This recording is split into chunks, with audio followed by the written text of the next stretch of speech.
Opening shot. A static TV screen flickers in a dark room.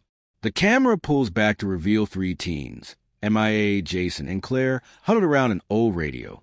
The only sound is the eerie HUM of UVB 70XS transmission. Asterisk, MIA, whispering. It's not just numbers. There's something else in the signal. Suddenly, the radio screeches. A distorted voice cuts through the static. Radio voice guttural, desperate, "Help US. We are still here." The teens freeze. A loud bang echoes from outside. Claire grabs Jason's arm. "Claire, we shouldn't have come here." Cut to the radio station's door slamming shut by itself. The lights flicker. The camera zooms in on the radio dial as it twists on its own, tuning to a new frequency, a whispering chant in Russian. Jason, panicked, "That's not a broadcast. It's a warning." Cut to black. A final whisper from the radio. Radio voice, "They're coming." In a quiet town called Redstone, there was a mystery that lingered in the air like the fog that rolled in from the nearby hills. Redstone was once a bustling city, filled with laughter, music, and the chatter of everyday life. But now it was mostly silent, a place where only shadows roamed. This strange disappearance of the townsfolk was the center of many whispers, and the most curious of them all was about the old radio station that still broadcasted from the heart of the dead city. The station was known as UVB 76, and to many, it was just a ghostly signal that crackled in the airwaves. But to a few eager listeners, it was a beacon of mystery. The broadcast consisted of repeating numbers, strange voices, and sounds that felt both familiar and eerie at the same time. The locals had long since stopped paying attention, but not all had given up hope. A small group of friends decided to explore the truth behind UVB 76. The friends were Mia, a brave and adventurous girl with a love for the unknown Jason, a tech-savvy boy who could fix anything electronic, and Claire, who was more cautious but had a sharp mind that could solve riddles well. Together, they were determined to uncover what lay behind a radio station, believing it may hold secrets of the missing townsfolk. One chilly evening, as the sun dipped below the horizon and painted the sky with shades of orange and purple, the trio gathered at Mia's small house. They sat around her old wooden table, cluttered with maps and notes they had gathered over time.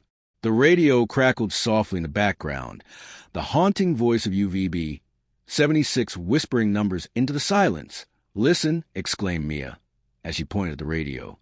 "What if the numbers mean something? What if it's a message?"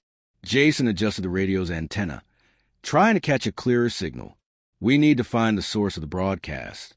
It might lead us to something important." Claire frowned, biting her lip. "But what if it's dangerous? I mean, the city went quiet for a reason." Mia smiled. "That's exactly why we need to go. If we can figure out what the broadcast is saying, we might understand what happened here." Late that night, they set off toward the radio station. The moon hung high in the sky, casting a silver glow on the path ahead. The forgotten buildings of Redstone loomed around them, creaking and groaning with age. Each step they took echoed in the still air, as if the city itself was holding its breath.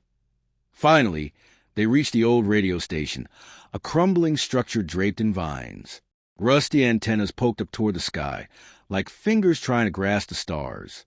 The door creaked open, revealing a dusty room filled with aged equipment and cobwebs.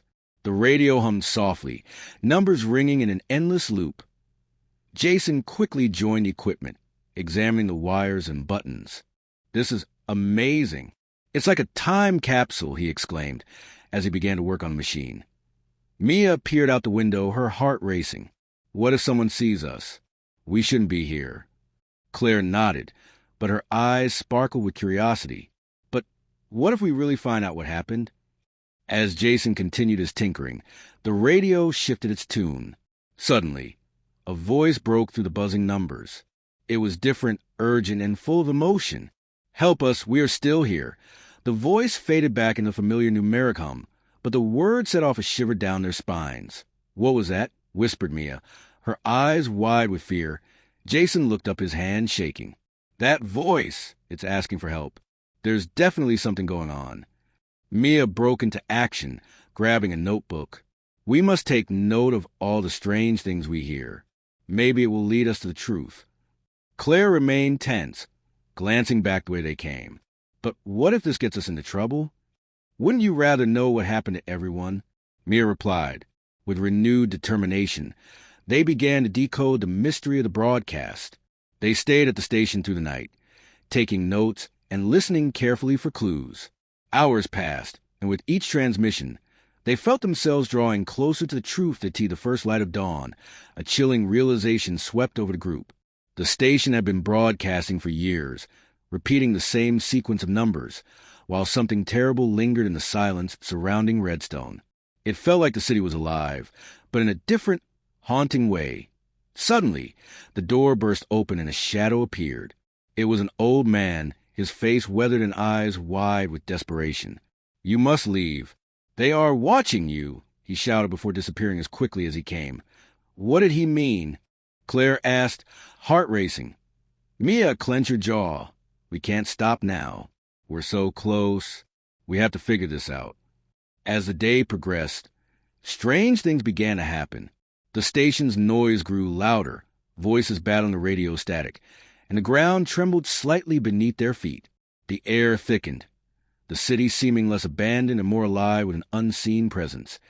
Just as attention reached its peak, the radio emitted a final, cryptic sequence of numbers before abruptly falling silent. The friends exchanged fearful glances. "What if this means something?" Jason suggested, scribbling down the last numbers. Mia took a breath, steeling herself.